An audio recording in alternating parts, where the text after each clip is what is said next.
श्री राम समर्थ। जुलाई 22। गुरु हमें अंतिम सुख के दर्शन कराते हैं। एक छोटा लड़का एक कुएं के पास खड़ा था। उसकी कोई चीज कुएं में गिरी हुई थी और उसे निकालने के लिए वह कह रहा था, मैं कुएं में कूदता हूँ। यह देखकर एक मनुष्य जो वहां खड़ा था उससे बोला, ऐसा मत कर, कुएं में कूदा तो डूब जाएगा। फिर भी वह मान नहीं रहा था। इतने में उसका बाप वहां आया। उसने भी उसे खूब समझाया, मना किया, लेकिन फिर भी उसने नहीं माना। तब तो वह उसे डराता, मारता, पीटता घर ले गया। तो अब वह लड़के को मार रहा था, इसलिए क्या आप पिता को दोष देंगे? एकलौता एक बेटा मनौती मानकर हुआ, क्या तुम ऐसे कहोगे? उसे कुएं में कूदने दिया होता तो क्या होता? नहीं कहोगे ना? तो फिर गुरु भी क्या करते हैं?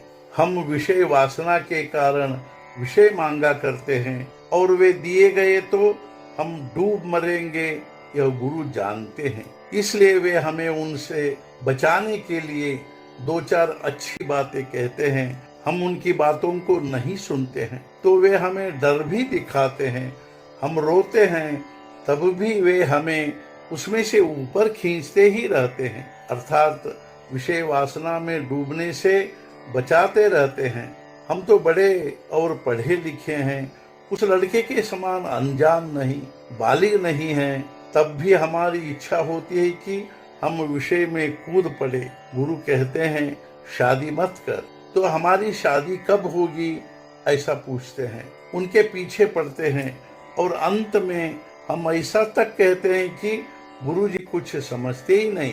हम ऐसा मानते हैं कि जो अभी दिखाई देता है वही सच्चा सुख है, किंतु गुरु को अंतिम सुख क्या है यह मालूम होता है।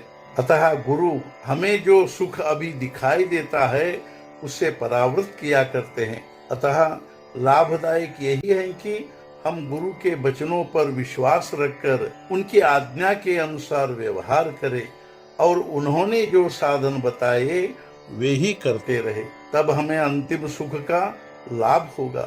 गुरु आज्ञा करते हैं यानी क्या करते हैं? वे जहां हमारा मन उलझा होता है वहां से हमें निकालने का प्रयत्न करते हैं।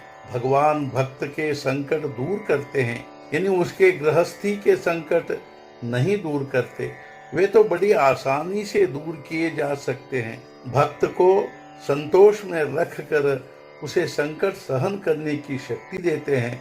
भक्त का वे सदा स्मरण रखते हैं और ऐसे भक्त ही संत पद तक पहुंचते हैं। हमें किसी विद्वान मनुष्य की विद्वत्ता समझना चाहते हैं तो हमें भी थोड़ा विद्वान होना चाहिए। वैसे संत को पहचानने के लिए संतों में जो गुण विद्यमान होते हैं उनमें से कुछ तो हमें भी होने चाहिए।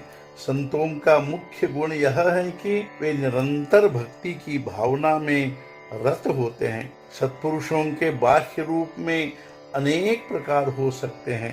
देश और काल के अनुसार बाहरी रहन सहन के ढंग भिन्न भिन्न हो सकते हैं, किंतु भीतर भगवान का प्रेम मात्र उन सब में एक जैसा ही होता है। आज का मुख्य विचार, गृहस्थी में डूबे लोग विषय प्राप्ति के लिए कोशिश करते हैं, लेकिन विषय मांगने पर भी जो नहीं देता और उससे परावृत करता है वह संत है। सद्गुरुनाथ महाराज की जय।